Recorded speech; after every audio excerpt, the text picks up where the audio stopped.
Dans ce deuxième épisode, je vais vous parler de ce que certains artistes rap appellent l'éducation sexuelle et contre laquelle ils s'insurgent.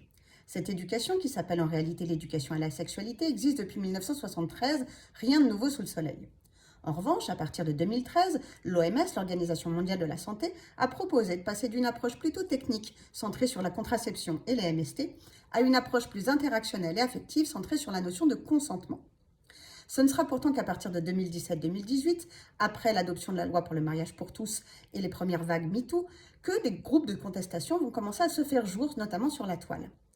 Ces contestations, portées par des groupuscules proches de l'extrême droite, comme par exemple le groupe Parents Vigilants, qui est une organe du parti Reconquête d'Éric Zemmour, considèrent que cette éducation à l'école est orchestrée par les élites bourgeoises, c'est là qu'on retrouve donc la dimension conspirationniste, pour légitimer la pédocriminalité à travers le monde.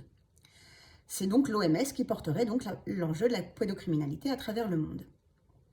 Cette dimension est renforcée par une dimension qui fait un amalgame entre homophobie, transidentité et pédocriminalité, puisque selon eux, ce seraient les groupes LGBT et les luttes LGBT qui véhiculeraient cette idéologie à travers l'enseignement et notamment à l'école.